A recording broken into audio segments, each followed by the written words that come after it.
Hola a todos, muy buenos días, bienvenidos, les habla José Luis Cárpatos y esta es nuestra tradicional cita con el vídeo de las 4 claves de la semana.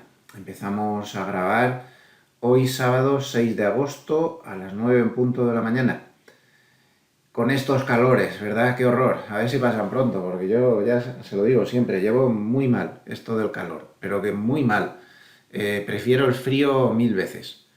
Yo recuerdo cuando los 20 años que estuve ya viviendo en Suiza, que mucha gente que me dice, pero qué perra que te ha dado con irte a Suiza. Bueno, es que yo ya hay que tener en cuenta que yo ya viví 20 años, entre finales de los, no me acuerdo exactamente cuándo fue, finales de los 80, principios de los 90, hasta casi el año 2010 o por ahí, parece que fue, estuve casi 20 años allí. O sea que ya es algo normal en mi vida eso, ¿no? Pues yo allí llegué a aguantar, porque vivía a casi 1200 metros de alto, y llegué a aguantar hasta 30 bajo cero, es el récord de lo que aguanté. En fin, eso es demasiado, pero el frío normal de invierno yo lo aguanto bien e insisto, sé de qué hablo cuando digo lo del frío del invierno, pero el calor no lo soporto, no sé qué le pasa a mi constitución, es que me desquicia, es que me saca de... Y tengo unas ganas ya de que pase el verano y lo bueno es que en cuanto pase el calor, bueno, al menos este calor tan tremendo, el verano normal tampoco pasa nada. Y a ver si pasa porque es que no sé si se han dado cuenta, pero en cuanto pase el calorazo este que tenemos, estamos a menos de 2 meses del inicio de las Navidades. Ya saben que para mí las Navidades empiezan el 1 de octubre, son demasiado bonitas para celebrarlas solo 15 días y el 1 de octubre tendrá mi tradicional felicitación de Navidad y ya a partir de ahí pues me pondré pesado. Así que en cuanto pase el calorazo nos vamos a las Navidades, hay que tener ánimo. Bueno, por lo demás, pues todo bien. Esta semana he tenido algunas buenas noticias y la verdad es que bien, estoy contento y aprovechando, pues como hace tanto calorazo es que no me centro, no me centro en el trabajo y he estado toda la semana con las series Dale que te pego, bueno, monoserie, porque estoy toda la semana viéndome, ya lo comenté la semana pasada, la magnífica serie esta de Mejor llamar a Saúl. Bueno, la serie sale en inglés, Better Call Saúl.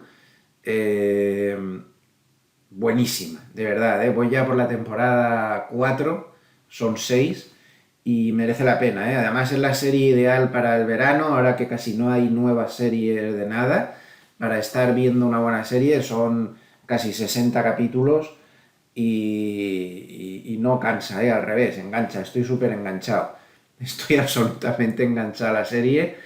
Así que hasta que empiece el fútbol la semana que viene, que por fin, aleluya, se nos ha acabado este sufrimiento de no tener fútbol, pues, pues estoy bastante entretenido. Insisto, magnífica, ¿eh?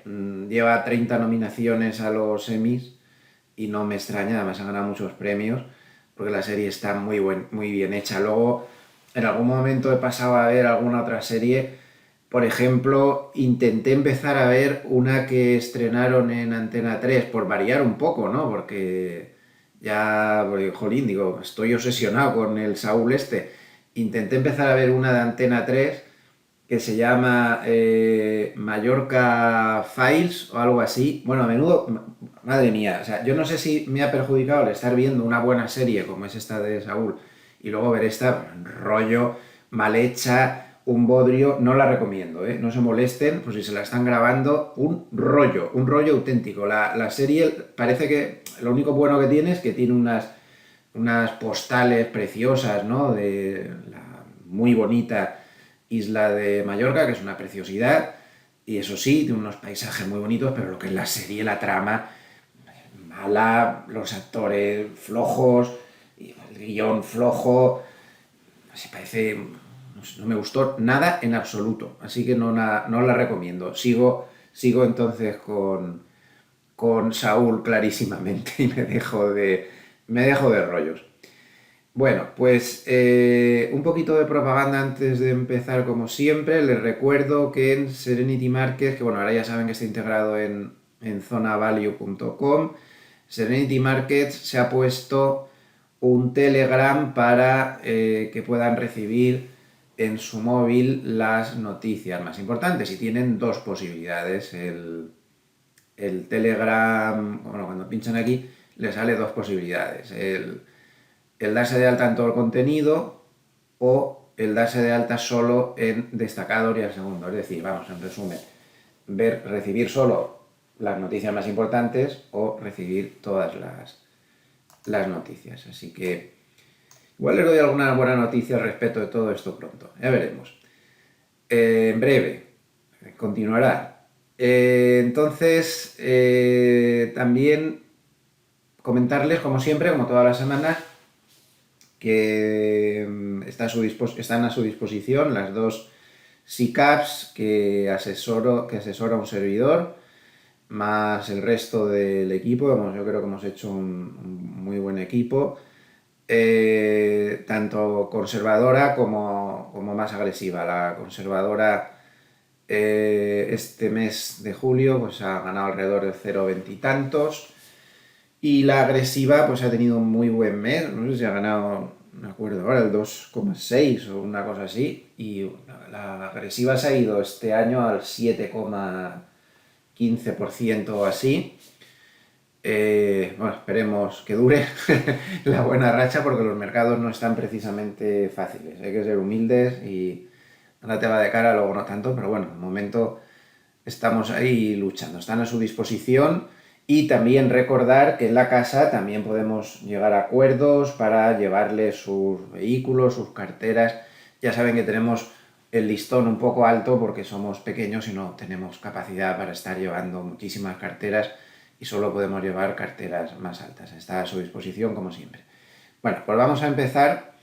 Ayer comenté que iba a intentar hacer dos vídeos de 30 minutos porque me cuesta muchísimo subir estos vídeos tan largos a YouTube. Yo no sé qué pasa, llevo muchos años subiéndolos y nunca había tenido problemas, pero de un tiempo a esta parte pues sí que me está dando problemas. Entonces, esta noche estuve haciendo un experimento, volví a subir un vídeo de los antiguos, a ver, y bueno, me he dado cuenta que si renderizo y le cambio el formato, el formato MP4 están subiendo muchísimo más rápido y suben mejor y no se tiene una merma de la calidad. Entonces voy a probar a hacerlo así, porque es que claro, dos vídeos es un rollo más incómodo. Voy a ver si así me sube bien y lo dejo con esto. El resto de vídeos de la semana van a seguir como siempre, pero con este voy a renderizarlo. Tengo ahí un programa de esos de edición de vídeos y le voy a poner el formato MP4, a ver si con eso, que es el mismo formato parecido al que cuando estoy de viaje y se lo subo desde el Mac. Ese me lo sube en un formato que se llama Move y parecido al MP4, y suben bien también. O sea que me da la sensación que el problema es en determinados formatos para YouTube. Voy a probar con formatos, o sea que el vídeo irá todo de un tirón como de costumbre. Bueno, vamos allá. Voy a intentar ser hoy, no enrollarme demasiado, porque entiendo que muchos de ustedes están de vacaciones y el ladrillo habitual tiene que ser más refrescante de verano, así que voy a ver si me ciño a la hora. Otra cosa es que lo consiga, ¿eh? Otra cosa es que lo consiga. Bueno, vamos a empezar. A ver, que me prepare la carpetilla con los gráficos y vamos allá. Bueno, la primera cuestión es que si nos vamos a nivel de estrategia, bueno, yo creo que tengo las cosas bastante claras. Las materias primas sigo sin verlas. Yo no me complicaría mucho la vida con materias primas. Esto está muy complicado. Además, tengan en cuenta que esto cotiza en euros, pero la base está en dólares. O sea, que está un poco distorsionado por los movimientos del euro, este ETF que yo sigo, que es el ICOM. De hecho, le hago cobertura, aunque está en euros, porque realmente su base es en dólares. Lleven cuidado con eso, ¿eh?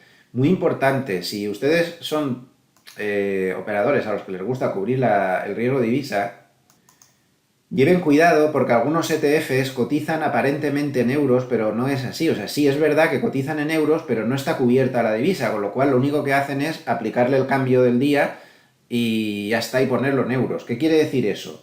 Pues quiere decir que si el euro sube mucho, usted va a perder un dineral. aunque esté aparentemente cotizando en euros, como está realmente en dólares, si el subyacente no se mueve, pero el euro sube mucho, esto le dará problemas, va a bajar. Esto va a bajar un montón. Entonces, si quiere cubrir el riesgo divisa, en este tipo de ETFs no hedge, que es como se llama el no cubrir la divisa, tienen que mirar en el folleto y ver si pone divisa hedge o divisa no hedge. Si cotizan euros, pero la divisa es no hedge y esto su base está en dólares, como son todos estos de materias primas, si le gusta cubrir riesgo de divisa, tiene que cubrirlo porque le van a ir los ETFs al paralelo de lo que haga la divisa también. Si en cambio pone hedge, divisa hedge, no hace falta hacerlo, pero son muy pocos los que tienen la divisa cubierta. Lo mismo en fondos de inversión. Hay fondos de inversión que se los ponen en euros.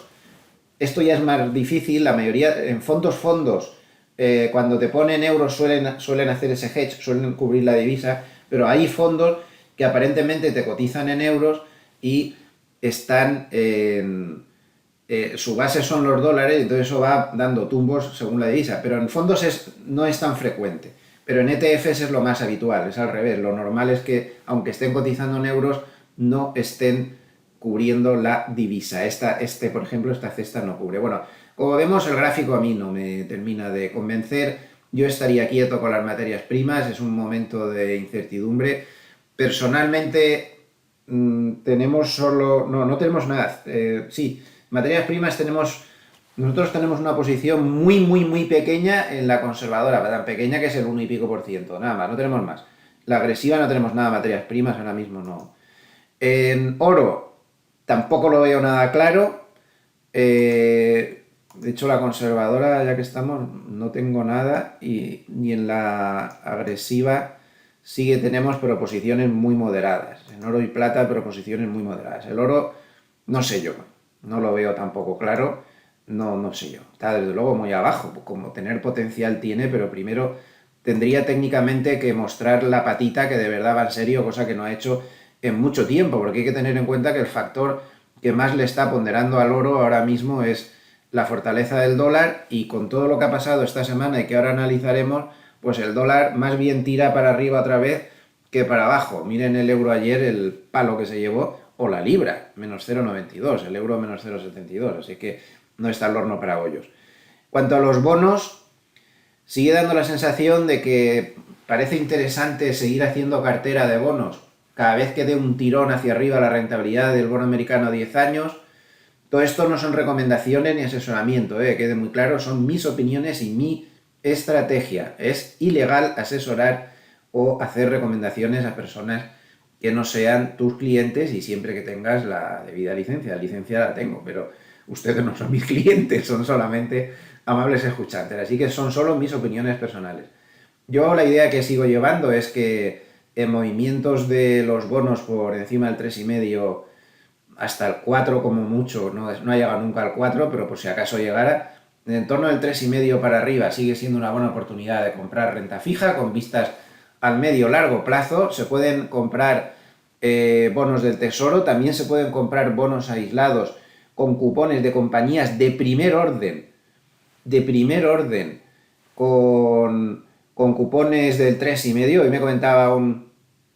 Ayer me comentaba un miembro del equipo que había visto un bono de Microsoft, creo que era, vencimiento largo, más de como 10 años o así, no sé si tenía un cupón del 3,30%. Entonces, te puede estar haciendo una cartera de bonos individuales, de valores de muchas, o sea, de empresas de muchísima calidad, con cupones muy altos, que vas a estar cobrándolos durante 10 años, y la caída de los bonos tiene un límite. El límite ya saben cuál es, lo he dicho muchas veces. Históricamente, aunque realmente no tiene una relación, ¿cómo decirlo?, lógica, oficial, porque una cosa son los tipos de la Reserva Federal y otra cosa son podríamos decir, más corto plazo, ¿no? Y otra cosa son los tipos de los bonos a 10 años, pero históricamente cuando cuando las rentabilidades de los bonos a 10 años consiguen igualar el tipo final que va a suponer para la Reserva Federal, los tipos de interés, una vez que acabe ese ciclo de subidas, los bonos empiezan a subir y no paran de subir durante mucho tiempo. Entonces, ahora lo analizaremos, hay un debate muy amplio, hay quien cree que el tope está en 3,5 y hay quien cree que está en el 4, pero tampoco parece que vaya a estar mucho más allá del 4, así que en esa banda, entre el 3,5 y el 4, pues son zonas para comprar bonos, yo lo tengo claro, a pesar de los pesares.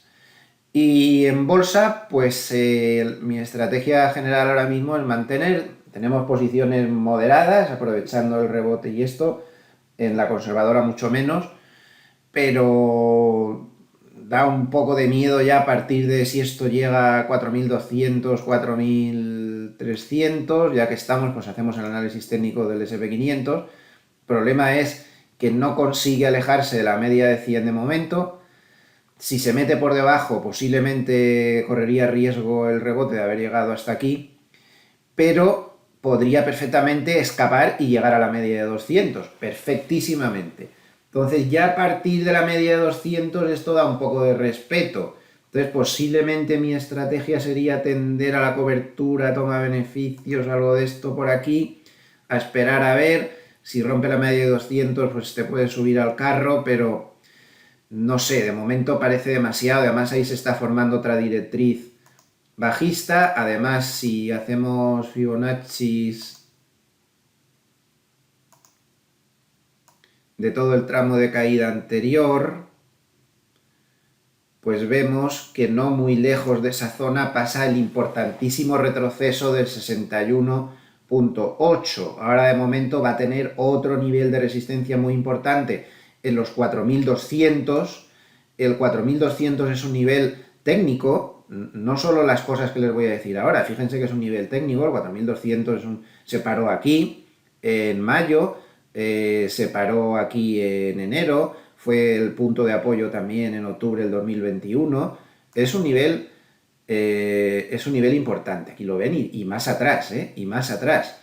Fíjense como hablamos de mayo del 2021, ahí estaría más o menos, como pueden ver, 1, 2, 3, 4, 5, 6, hay 6 o 7 picos en esa zona. Es un nivel importante, pero además se ve reforzado porque por ahí, 4.218, tenemos el retroceso de Fibonacci del 50% de todo el gran tramo de caída de la tendencia bajista previa, que es muy importante. Y más arriba, la media de 200 con el retroceso del 61,8% reforzándolo.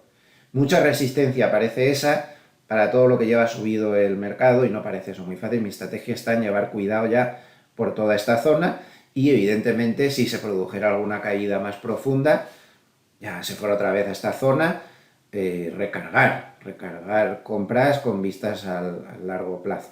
Eso sería más o menos la estrategia global. Y hemos aprovechado para ver el análisis técnico. A ver, esto, la carpetilla de gráficos, no era esto lo que quería abrir, esto. El Nasdaq tiene una estructura parecida, si nos fijamos ha llegado al techo del canal bajista, tiene mucha resistencia ahí, de hecho se ha parado, lleva varios días. Si se escapara del techo del canal bajista se podría ir a la media 200, que está en 14.080, y si pierde la media de 50 en 12.840, habría que temer que se fuera otra vez al centro del canal, a la zona 12.330, a la media de 50, como poco. Así que más o menos en técnico sería eso. Vamos a dar un vistazo al IBEX, porque el IBEX se está comportando muy diferente a los demás. Podemos ver, tiene una zona de marraneo muy difícil de ver, así que lo vamos a poner en gráfico de semanas, a ver si vemos con un poquito más de claridad. Gráfico de semanas, lo que vemos es, aquí sí que se ve más clarito, un lateral. El IBEX está claramente en lateral desde abril del 2021, a diferencia de los demás. Ha tenido menos caída, pero también menos recuperación. Tuvo un escape falso por aquí para volverse a meter rápidamente en el lateral y las cosas están más claras que el agua. El IBEX tiene un soporte en 7.890, donde está la media de 200 semanal clarísimo. Por debajo puede hacer daño. Y por arriba hay una resistencia formidable en el techo del lateral, el techo del rango lateral, en 8.930. Por encima podría tener mucho potencial de subida. No obstante, lleven cuidado con las rupturas falsas, que si apretamos el gráfico nos podemos encontrar con que si escapa puede proyectar hasta aquí, pero ahí ojo porque ahí parece misión imposible el pasar de ahí a la primera. Ese es el pico del año 2015, es el pico del año 2017 y es el pico del año 2020. Posibilidades de pasar a la primera una resistencia así, para mí son cero. Así que a tener en cuenta. Y recordar, viendo esto que estamos viendo, la importancia que tiene el darle un vistazo a los gráficos semanales de vez en cuando, porque vemos cosas que en los gráficos diarios no se ven. Vamos a hacer lo mismo, el mismo ejercicio con el Eurostoxx.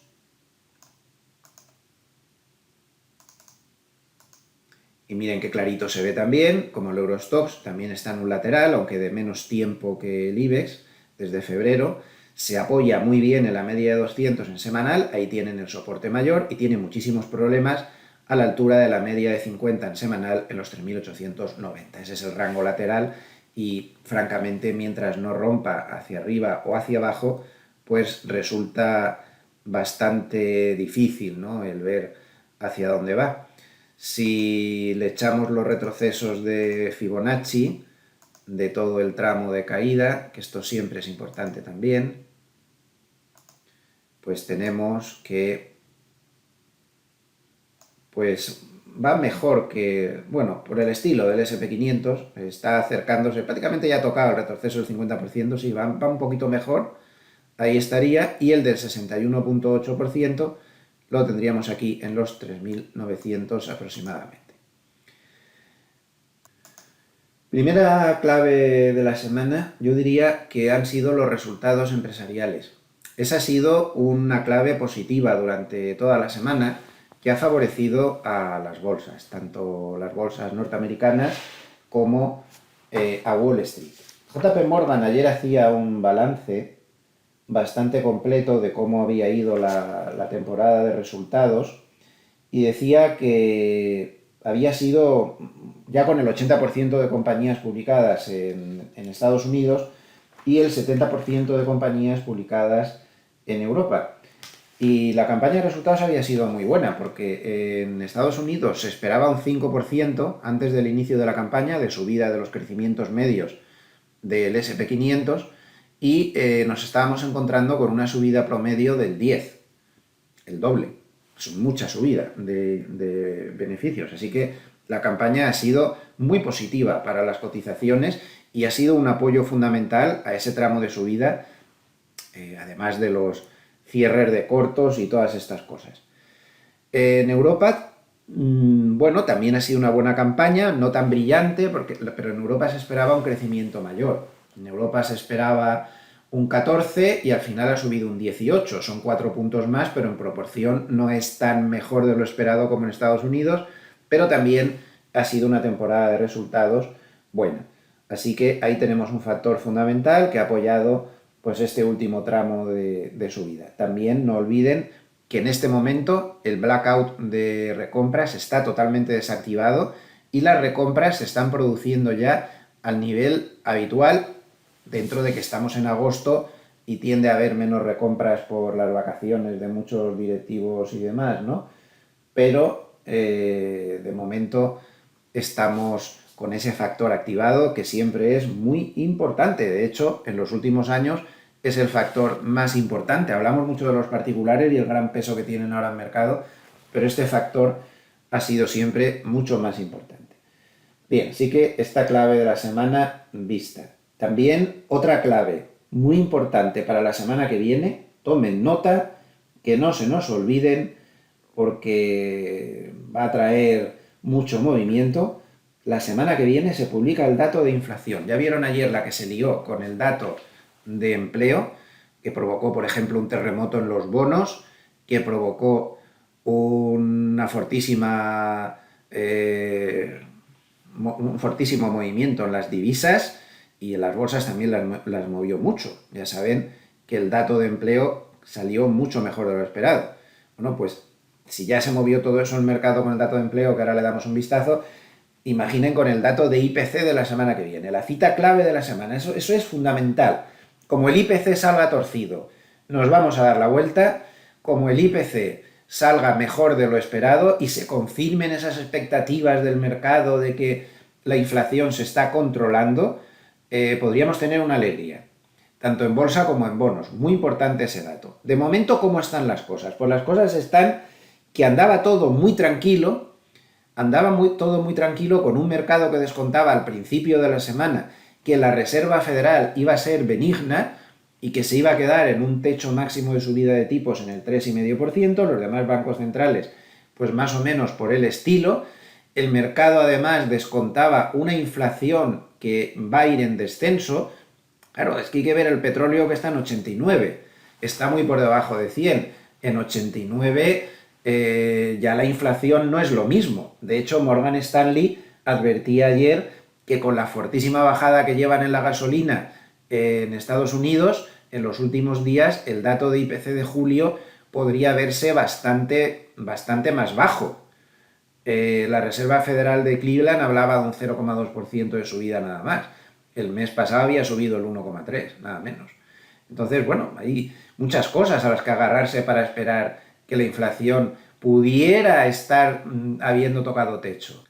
O miren, por ejemplo, los coches usados. Coches usados, bueno, han subido un poquito en el último mes, pero fíjense dónde llegó a estar esto, ¿no? Y los coches usados siempre ha sido un poco un precursor por anticipado de lo que venía. La bajada de los precios de coches usados ha sido espectacular. Y este gráfico nos aclara todas las dudas. Este es un gráfico de Bloomberg en el que se ve la perspectiva. Esto es un producto que refleja la perspectiva de los grandes operadores de inflación en Estados Unidos a 2 años. A 2 años. Como pueden ver, había llegado a estar por encima del 5%, o sea, no ahora, de aquí a 2 años. Estaba en el 5%, para ser exactos, en el 4,9%, 4,934%, y ahora miren a dónde está, en el 2,9%. Y a pesar del dato de empleo de ayer, que más bien subió las perspectivas de inflación, 2,9%. O sea, es que esto es clarísimo, miren que desplome. El mercado está descontando que la inflación se va a calmar. Si no se calma, el mercado se está equivocando en el descuento y vamos a tener problemas serios. Es que ahí está la clave. Vamos a tener problemas serios. La inflación es la clave, por eso digo que la semana que viene hay que verla con atención. Entonces, todo este rebote que vemos aquí, que como vemos es el más potente desde que se inició la tendencia bajista, habíamos tenido un rebote del 6, otro del 11, otro del 7 y este ya va por el 13 y sobre todo miren la duración. Es el más largo con mucha diferencia, o sea que es no sé si es un rebote o no, pero desde luego que es un movimiento digno de tener en cuenta. Este movimiento, vale, de acuerdo, que se ha basado en los cierres de cortos, eso está clarísimo, miren este gráfico y ahora volvemos a este. En este gráfico se ve meridiano, la línea azul es los valores con más cortos y la línea naranja es el SP500. Como podemos ver en el rebote desde junio, el índice de los más cortos ha subido muchísimo más que el índice del SP500. Luego el rebote de cortos es el que ha estado tras el movimiento. Es muy importante tener en cuenta, por fontanería de mercado, que los grandes bancos de inversión durante la semana han aclarado que en el rebote han entrado particulares y los particulares han vuelto a estar muy activos comprando muy fuertemente. Ha entrado dinero de rebote de cortos, lo estamos viendo aquí, y han entrado los CTAs. Pero todos los bancos de inversión confirman que no han entrado los institucionales. Esa es la estructura de fontanería de mercado. Por ejemplo, estaba leyendo cuando me preparaba esta mañana el vídeo, un dato muy interesante, no me ha notado qué banco de inversión lo ha dicho, pero uno de los grandes, que el volumen de opciones call desde el 16 de junio, es decir, desde que empezó el rebote, ha bajado el 3%. Eso no tiene ninguna lógica, ¿no? Porque si hemos subido tanto, ¿cómo puede ser que las opciones call no estén subiendo mucho? Pues porque los institucionales no están. Sí han subido las opciones call de los particulares, mucho. Pero las opciones call en el conjunto de mercado, donde están los institucionales que mueven muchísimo más volumen, no han subido. porque los institucionales no están. Botella medio llena, botella medio vacía. Cada uno tiene que escoger lo que prefiere. La botella medio vacía nos dice que como la mano fuerte no está, esta subida no tiene consistencia. La botella medio llena nos dice que como las manos fuertes no están, como les den por estar, como se asusten, como se les active el FOMO, es decir, el miedo a no estar, y les dé por entrar, el potencial que tiene esto en su vida es tremendo, es que podría terminarse la tendencia bajista incluso. ¿Cuál de las dos botellas es la que va a ser la correcta? Pues no tengo ni idea. Eso ya cada uno lo tiene que decidir, pero es lo que hay. Los institucionales no han entrado en este movimiento. Si les da por entrar, esto tiene un potencial enorme. Si les da por no entrar, tiene mucho potencial de caída porque no tiene chicha. Además, McElligott ha advertido durante la semana que se volvían a ver fuertes coberturas cortas por parte de los institucionales que no han entrado, pero tienen una cartera en el mercado que la están volviendo a cubrir. La habían descubierto en la caída, habían cerrado los derivados que estaban cubriéndolas en la caída ya, pensando que había caído mucho, pero ahora están volviendo a colocar las coberturas. Botella medio llena, botella medio vacía, pues francamente no lo sé. Entonces, volvamos al rebote. Y en toda esta subida hemos visto por qué se ha producido y quiénes han entrado en la subida. Pero también tiene su cierta lógica desde el punto de vista fundamental. ¿Por qué? Porque el mercado en todo este tramo de subida había cambiado su perspectiva sobre lo que va a pasar a partir de ahora. Y la perspectiva era que venía una recesión,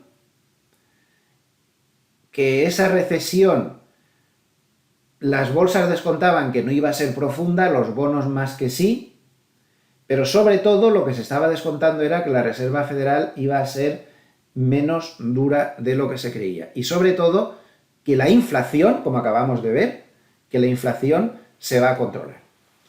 Aquí es donde la teoría o la hipótesis predominante podría tener agujeros. Como luego veremos, Hartnett opina que la inflación no se va a controlar, McElligott opina que la inflación no se va a controlar. Ambos opinan que puede ser que haya tocado techo, pero que va a ser más pegajosa de lo que todo el mundo está pensando.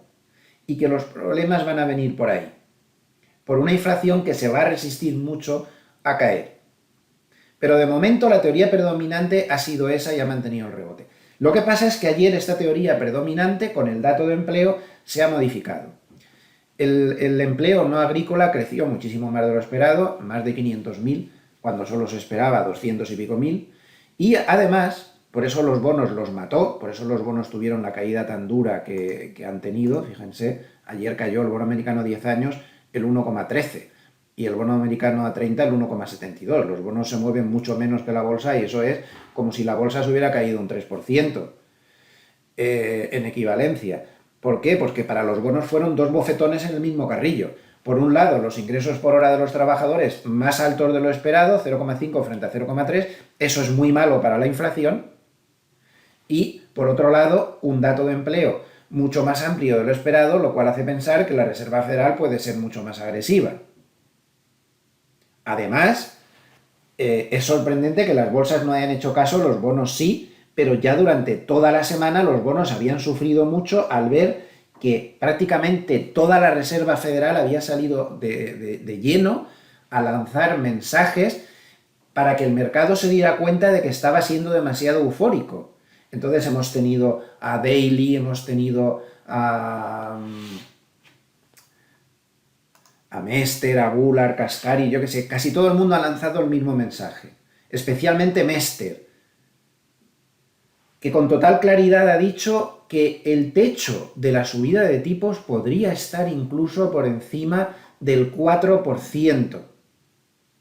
Ojo, o sea, no en el 4%, por encima del 4%. El mensaje de la Reserva Federal ha sido alto y claro y al hígado, ha golpeado al hígado de los bonos. La caída de ayer fue muy dura, pero los bonos ya habían sufrido mucho durante la semana. Miren qué velas. Esta caída del martes ya fue por los comentarios de la Reserva Federal.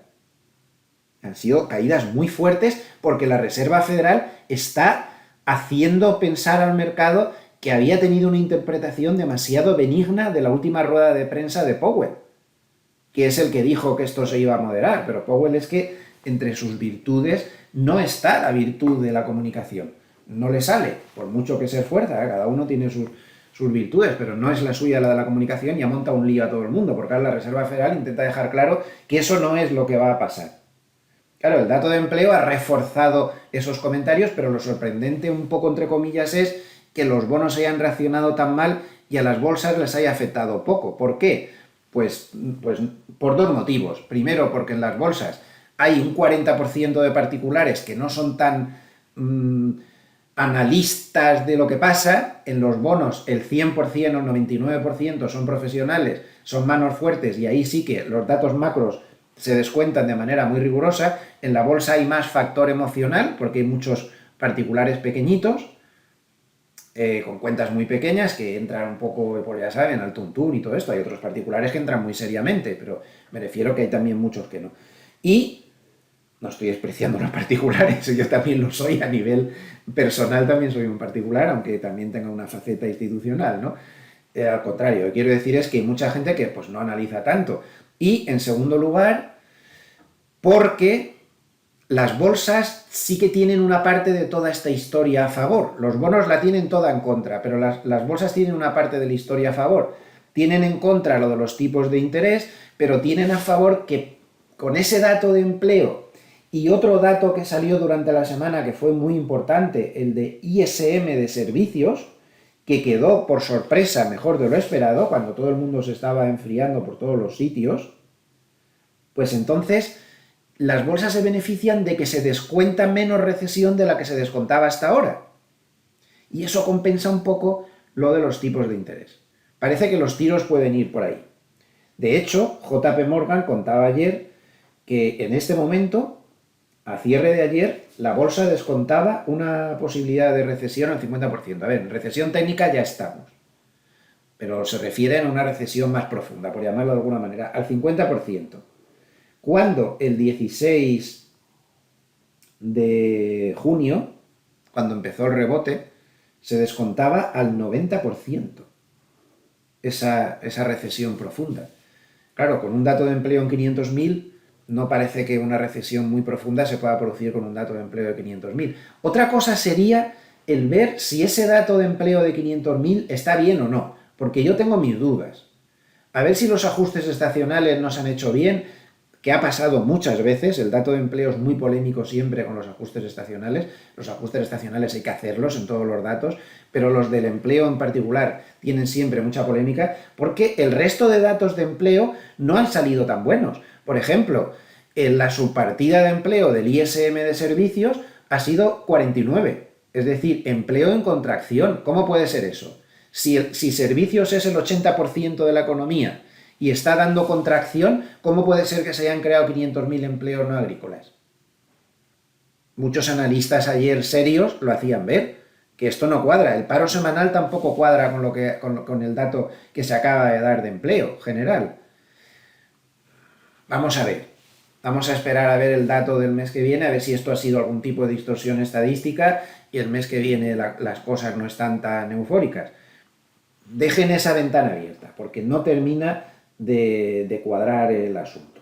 Pero bueno, espero haberles llevado más o menos pues un poco por dónde van los tiros de lo que piensa el mercado y la evolución en el pensamiento que vamos teniendo y por qué se está moviendo cada uno de esa manera. Claro, todo esto induce al dólar a ser fuerte porque se descuenta menos una recesión menos profunda y se descuenta una subida de tipos más agresiva, con lo cual el dólar sigue muy fuerte.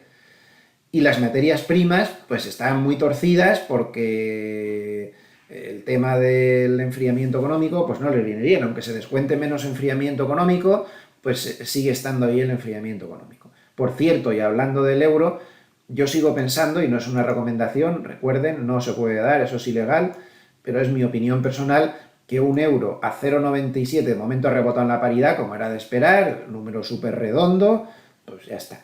Pero yo sigo pensando que un euro a 0,97, 0,98 podría ser una ocasión de compra de largo plazo realmente muy buena, porque a esos niveles está haciendo polvo tanto al Banco Central Europeo como a la Reserva Federal. Al Banco Central Europeo porque estamos importando inflación de una manera exagerada ya, y con esa debilidad de la divisa, tengan en cuenta que además el euro débil tiene los mismos efectos que si bajaran los tipos de interés, o sea, justo lo contrario de lo que se quiere ahora. Y para la Reserva Federal esto es muy mal rollo también porque está destrozando a las exportaciones hacia Europa de las empresas estadounidenses, con ese dólar tan fortísimo que además se contagia y también se fortalece contra todas las demás divisas. Entonces, en esos niveles yo entiendo que Reserva Federal y Banco Central Europeo se pondrían de acuerdo, declarado o no declarado, eso es indiferente, para parar claramente la caída. Así que yo, para mí, bajo mi estrategia, yo ahí me voy a tirar de cabeza a comprar a medio largo plazo a ver qué pasa. Tampoco creo yo que se me pueda ir mucho más abajo, igual me equivoco y hay que saltar el stop loss, siempre hay que tener el stop loss en algún sitio, ¿no? Pero creo que puede ser una operación interesante. Luego seguramente me equivocaré para no perder la costumbre, pero bueno. Esto es lo que hay, así piensa el mercado ahora mismo. Hay mucha gente que está pensando lo mismo que pone en este gráfico. Este es un gráfico buenísimo que publicó ayer la firma Fanstrat. Fíjense esto. Aquí lo que intenta determinar, se lo voy a agrandar, aunque se pierda un poco de esto. Aquí lo que pone es 3 de 6 veces las bolsas tocaron el suelo 6 meses o más antes del final de la subida de tipos. Claro, hasta el lunes, martes, el mercado descontaba que en diciembre sería la última subida de tipos. Ahora, con este dato de empleo, las cosas han cambiado. Por ejemplo, ahora se descuenta al 70% una subida de 75 puntos básicos en septiembre, cuando al principio de la semana solo era de 50, o sea, se le daba apenas 20% de posibilidades a una subida de 75 puntos básicos, y al principio de la semana se descontaba que, insisto, que en diciembre se terminaba y ahora ya no está tan claro.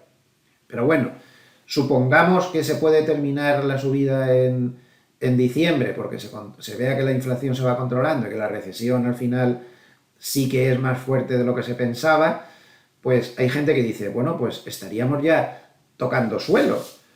Bueno, pues estadísticamente como puede ser, aunque evidentemente no hay nada garantizado, lo interesante es que vean esto, pueden pararlo y verlo con tranquilidad. Además lo subí a mi Twitter, @Cárpatos, ahí pueden entrar y van viendo los gráficos que voy subiendo durante la semana.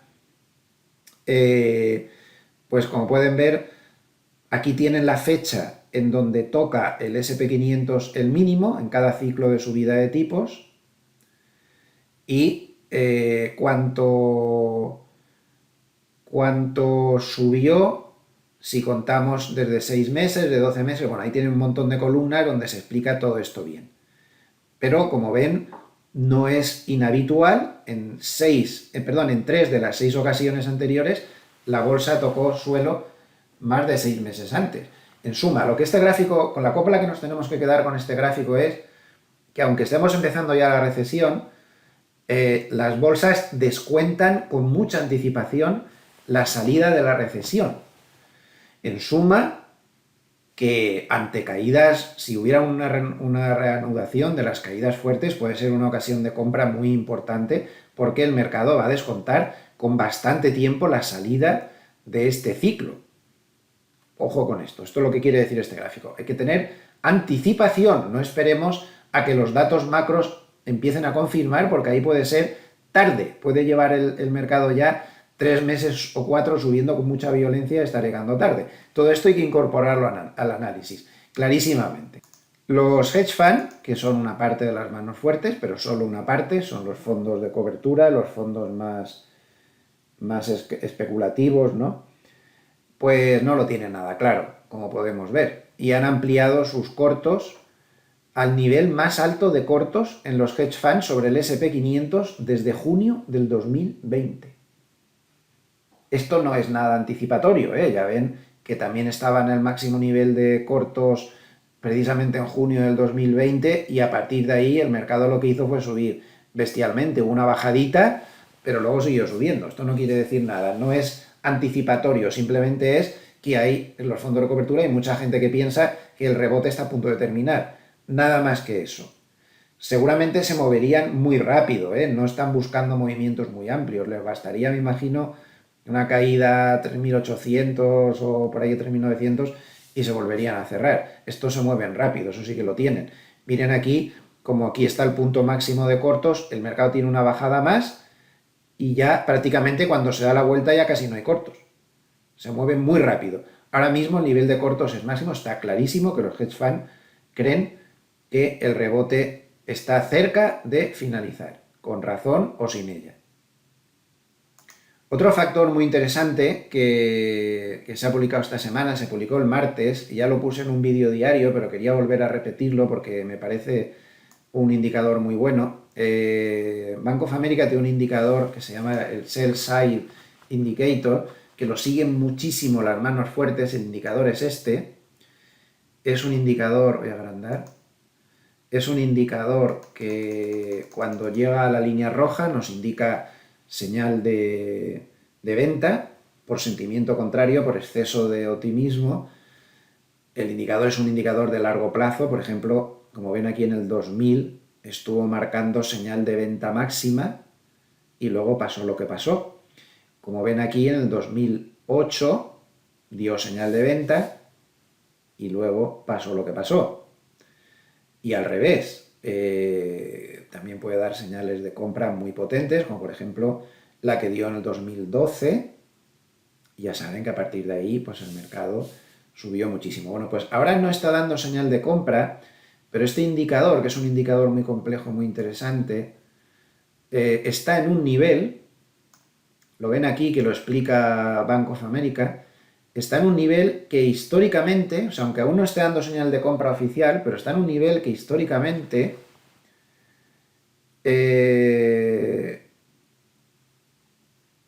estaría indicando la posibilidad de una subida en los próximos 12 meses del 16%, es decir, llevar al SP500 a 4.800. Ojo, no en lo que queda de año, en los próximos 12 meses. Daría una posibilidad de subida del 16% hasta los 4.800, aunque ellos mantienen el objetivo de fin de año de 3.600 de momento. Pero a 12 meses, históricamente, niveles como este llevan a 4.800 con un grado de acierto del 95%, que no está nada mal, como pueden ver. Otro factor importante durante la semana lo hemos tenido, evidentemente, en los factores geopolíticos. Y es que se nos ha puesto encima de la mesa un factor geopolítico realmente muy peligroso, como es el asunto de Taiwán. Asunto de Taiwán, que lo tenemos que incorporar al análisis. Ya saben que Nancy Pelosi, que es la presidenta o la responsable, ¿no?, la portavoz de la Cámara de Representantes en Estados Unidos, es decir, de la Cámara Baja, pues hizo un viaje a Taiwán, de un solo día de duración. Pero los chinos se pusieron realmente muy nerviosos ante ese viaje, lo consideraron un insulto. Ya saben que ellos no reconocen la independencia de Taiwán, consideran que es una parte de China, han amenazado muchas veces con invadir Taiwán, y todo esto pues lo usaron como excusa para montar un numerito de proporciones siderales. Lo que han hecho es abrir maniobras con fuego real, de hecho se ven los misiles en los telediarios como pasan por ahí, estallando realmente, en 7 puntos alrededor de la isla de Taiwán. En suma, han rodeado la isla y están haciendo ejercicio con fuego real. Vamos, hablando claramente, están haciendo un simulacro, como ha dicho esta noche el gobierno de Taiwán, están haciendo un simulacro de invasión de la isla.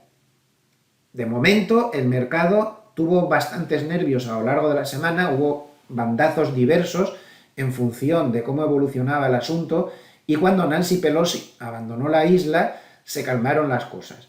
Pero todo el mundo vigila esto por el rabillo del ojo. Lo más lógico es que estemos hablando de una demostración de fuerza por parte de China, la típica protesta, que estén montando el numerito con las maniobras y que se vuelvan a calmar las cosas. Pero claro, hay otros analistas que dicen, es que Putin empezó igual.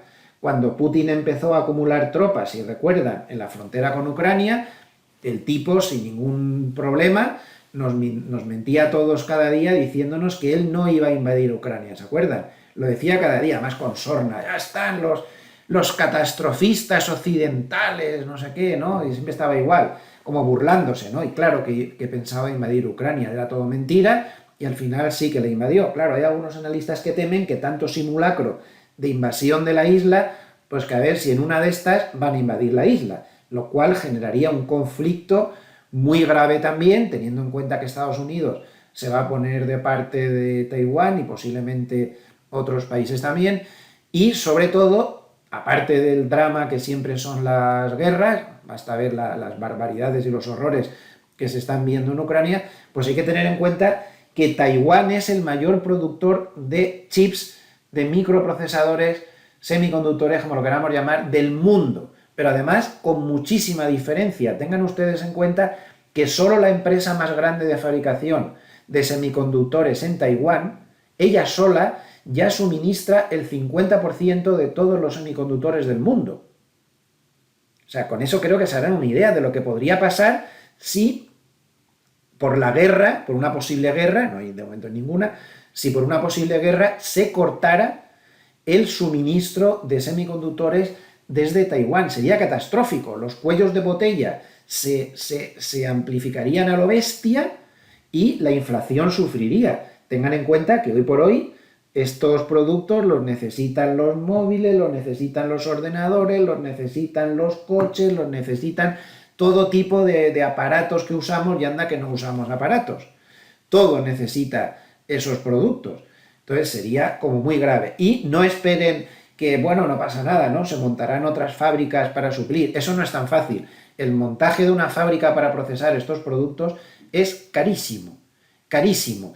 Y nadie se va a poner a abrir fábricas si piensa que en un determinado periodo de tiempo corto se va a reanudar el suministro, porque le costaría muchísimo y luego se quedaría en una posición que le costaría mucho recuperar los gastos si Taiwán vuelve a suministrar. Es muy complejo esto, ¿eh? Muy complejo porque aparte de todos los problemas que ya tenemos, habría que añadir el que se dispararan los cuellos de botella y además el que comercialmente se tomaran represalias salvajes, nuevas sanciones de los unos contra los otros. Sería lo de Ucrania, pero bastante amplificado. Es un tema muy grave, geopolítico, y que tenemos que seguir de cerca.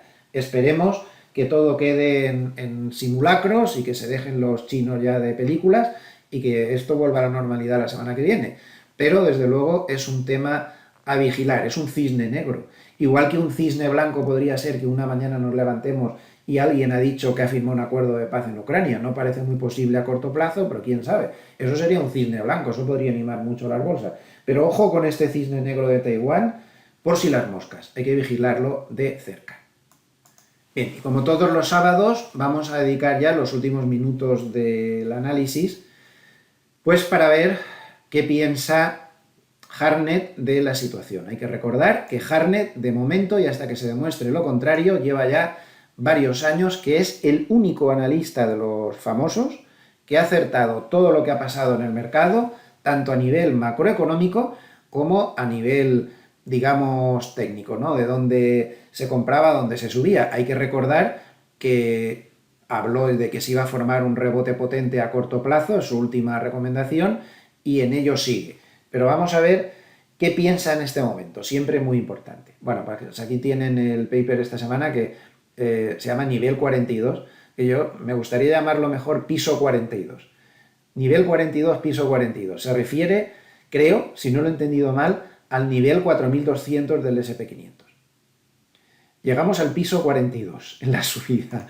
En la subida esta que llevamos aquí, estamos en el piso 42 ya, que está ahí en puertas. Aún no ha llegado, pero está muy cerca. Bueno, pues Hartnett lo que opina es esto. Dice que lo que se escucha en la calle es: ¿está usted seguro que el 4200, porque como él dijo que el máximo podría estar en 4200 de este rally, pues en la calle le dicen: ¿está usted seguro de que el 4200 es el máximo del verano? y comenta que este rally está siendo muy doloroso para muchos. ¿Por qué está siendo muy doloroso? Pues porque, como ya hemos dicho antes, a las manos fuertes las ha pillado fuera y encima muchas de ellas cortas. Entonces, no se han aprovechado del rally y es más, les ha hecho daño a los que estaban cortos.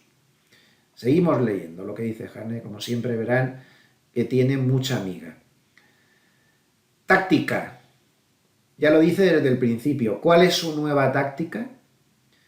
Pues él lo que dice es, poco más o menos en traducción libre, que no se fía ya del SP500 por encima de 4200, pero sube el nivel donde recomienda los cortos. Hasta ahora estaba recomendando cortos si llegaba a 4200, no ha llegado,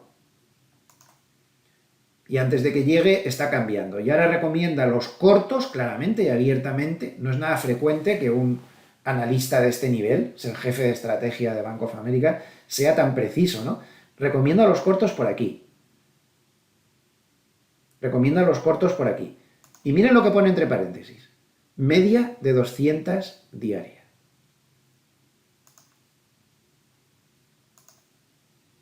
Ahí está. Esto lo digo para los talibanes del análisis fundamental. Yo siempre lo digo, todo vale en mercado, hay que hacer análisis fundamental y hay que hacer análisis técnico, pero hay mucha gente que es muy talibán y dice, el análisis técnico es una tontería.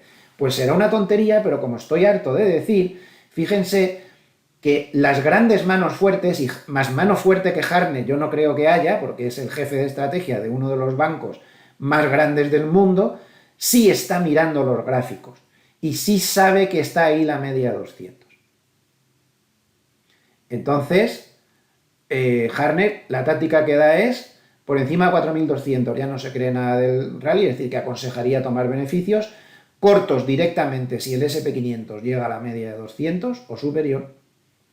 Y si se está equivocando, pues dice que la deuda emergente, bancos y materiales básicos podrían ser cosas interesantes en el futuro. Pero su estrategia básica estaría aquí, si no lo entiendo mal. Que lo hace todo tan cortito que a veces me despisto, que literalmente dice eso, si equivocado, ¿no? Pero bueno, esta parte de la estrategia está bien clara. 4200 según él toma de beneficios, cortos en 4.342, porque cree que hasta ahí llegaría el rebote. Y ahora esta parte es importante, fíjense, dice que él permanece pensando que el final de la partida en el SP500 estaría por debajo de 3.600. O sea que su estrategia, que puede estar acertada o no, sería cortos en 4.342, buscando un nivel por debajo de 3.600, que según él ahí ya estaría la final. Entonces dice que el próximo gran corto, que llevaría a subidas de rentabilidades además en los bonos y bajadas en la tecnología especialmente, se produciría cuando la estanflación pues esté ahí, encima de la mesa, en el último trimestre de este año y primero del que viene. O sea, que él cree que aún no se han acabado las hostilidades. Ahí tienen el dibujo completo que él está haciendo con razón o sin ella. El bull en bear, como ven, está a cero aún de momento. Denle un vistazo a este gráfico también, aunque él da posibles previsiones de cómo se tendría que mover las lecturas del IPC en promedio en los próximos meses para que se pudieran conseguir todos estos escenarios. Durante la semana hemos tenido 11.700 millones de entradas en bonos, 500 millones de salida del oro y 2.600 millones de dólares de salida de las bolsas. Fíjense que a pesar de que las bolsas han estado fuertes, en la semana se han dado salidas de las bolsas y también salidas de dinero de cash, 4.100 millones. Para lo que se mueve en cash no es precisamente pues una cantidad demasiado importante. Aquí habla del rally este actual, dice cuándo empieza el rally, hace una serie de comentarios y ahora dice, fin del rally, el sentimiento permanece bajista, ha habido mucho cierre de cortos Y de ahí una serie de razones que, bueno, yo creo que no hace falta repasar, que ya conocemos más o menos su pensamiento. Eh,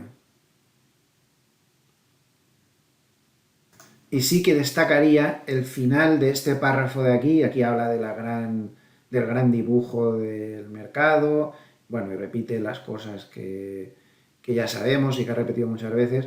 Pero fíjense lo que dice aquí al final. Eh, Habla sobre una recesión cercana en Estados Unidos que podría llevar a que el dólar norteamericano fuera el gran corto del 2023. Otra opinión bastante interesante de Hartnett.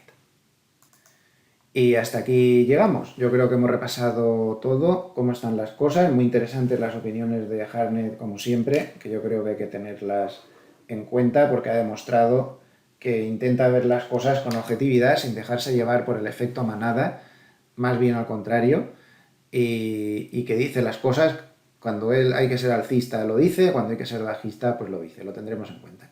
Pues nada más, muchísimas gracias a todos por su atención en este vídeo durante toda la semana.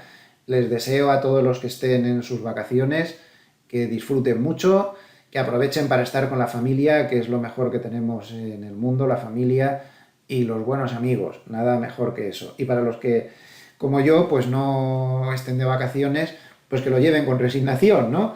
Hay que trabajar, hay que producir.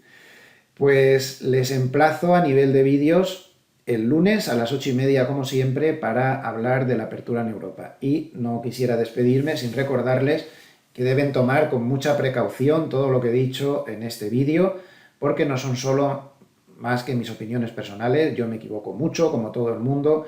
No me hagan mucho caso, ni a mí ni a nadie, y aprovechen simplemente pues aquellas cosas que les haya podido parecer interesantes para incorporarlas a su análisis, que es el único que vale, el suyo propio. No se dejen llevar por nadie y no crean en historietas de gurús ni de historias. Aquí estamos todos intentando aprender cada día de este mercado, que en estos tiempos pues está bastante difícil de seguir. Esto va por ciclos. Ya luego entraremos en un ciclo que nos pasaremos 5 o 6 años donde todo será fácil y seguramente todo será para arriba. Pero de momento aún tenemos que lidiar con el mismo estilo de mercado que estos últimos años, que no es precisamente nada fácil. Muy buen fin de semana. Gracias a todos los amables escuchantes por estar ahí. Hasta pronto.